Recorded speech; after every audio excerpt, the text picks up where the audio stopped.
now? All right. As he said, I'm Alex Clody. I am a local guide. I am a local tournament fisherman. I fished local clubs to the FLWBFLs for many years. Kind of got burned out on the tournament scene for a little while, so now I just do whatever I have time for, and I guide most of the time throughout the summer. Brian says you guys want to talk about springtime pre-spawn fishing, post-spawn fishing. I'm going to ask one question real quick before we get started. Does anybody know what water temperature does to bass? You answered my questions last time, man. Come on, you're here. Let's go. So it basically determines how active the fish are going to be. Correct. Correct. Does anybody know what the spawning temperature is besides him? Phone a friend? No, you can't phone a friend. What species? For, well, largemouth bass in general. Smallmouth are very close in temperature. They start a little bit earlier than the largemouth do, but not even one guess. 60. You're the closest, so you get a prize.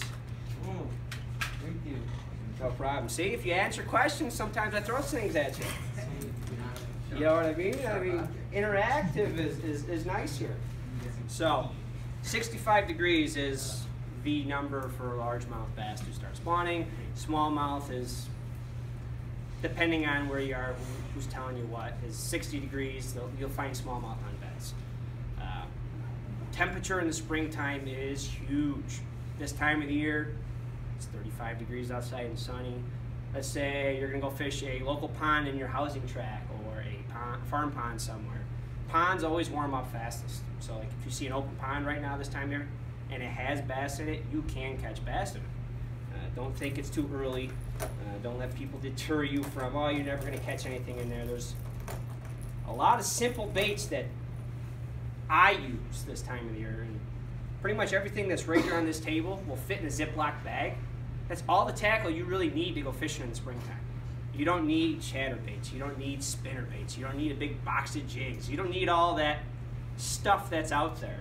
It works, but there's a time and place for everything.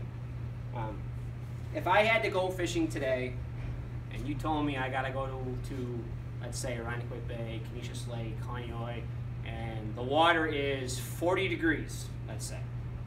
Okay, that's cold still. Ice has probably been gone at that point in time if you're in that temperature range for maybe 2-3 weeks, if that. What I would fish, very simple stuff. Finesse tube jig, been around for a long time. This one I think is 2.5, 2 3/4.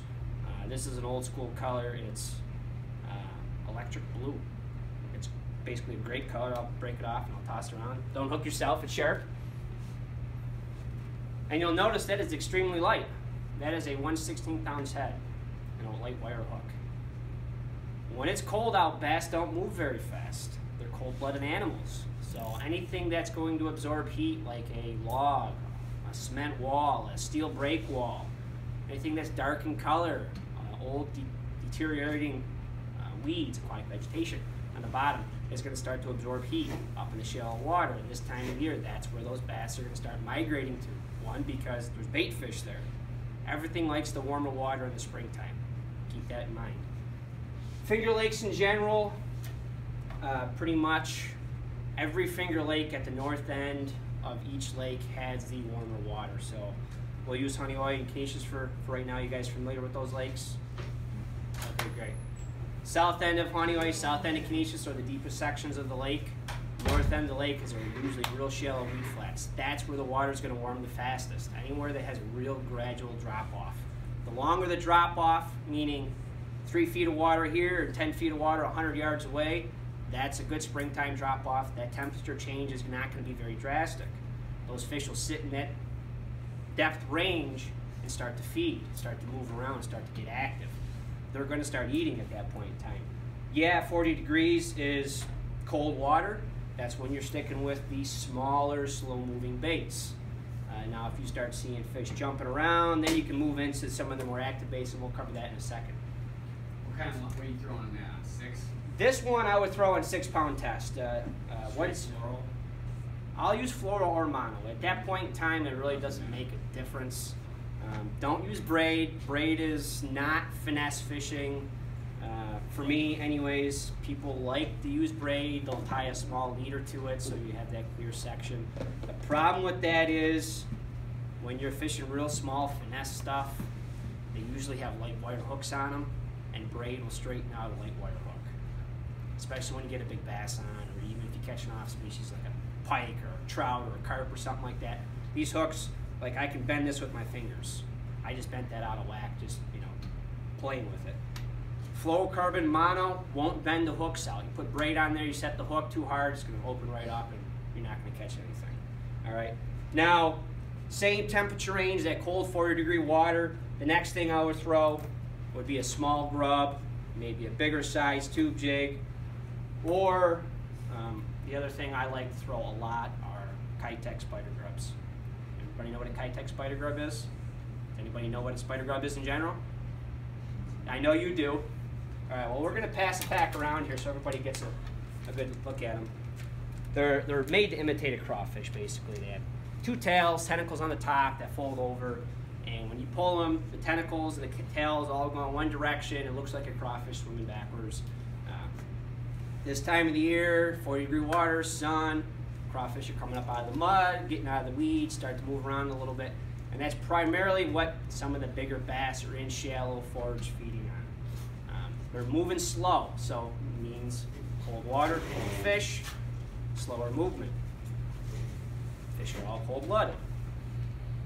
Now, would you be dragging that more, like, or hopping that, depending on the cold weather? Do you find that dragging something like that works better? I let the fish tell me what they want. Yeah. All right, so like I you're usually starting out not knowing that, not having any reaction from the fish. I usually start with a slight hop, shake it in place, let it sit, drag it, and depending on when they're biting it and that variation of techniques all in one, that's when I start to alter my presentation.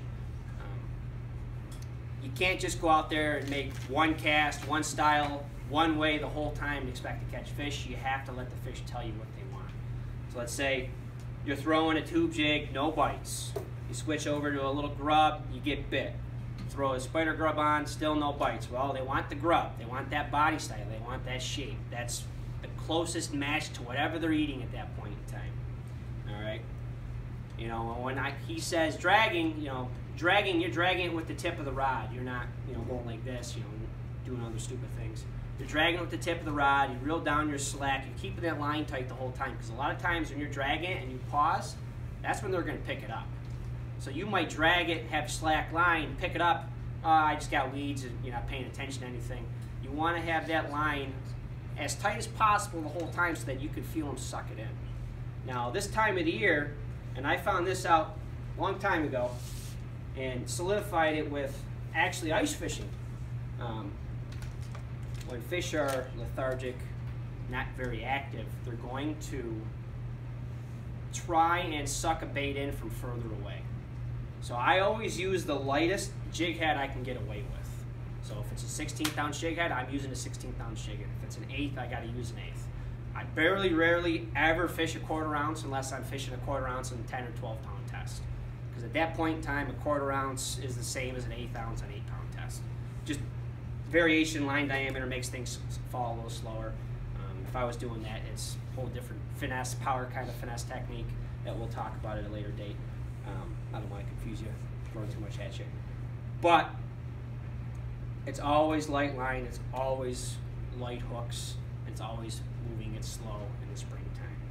Now, as the water warms up, things progress a little bit, fish tend to move a little bit faster. Now this is going from a 40-degree water temperature change to a 45-degree water temperature change. In that time frame and temperature range, you can't get them on moving baits. Like crankbaits, square bills work real well, jerk baits work real well. The biggest thing that I get reaction bites on, especially that time of the year on a moving bait, is a moving bait that suspends. Now, a lot of crankbaits don't come out of the package that says they suspend, especially square bills. A lot of square bills don't suspend. They might semi-suspend, they might have a slow reverse floating, various different things. most of your jerk baits, like this is a bay rat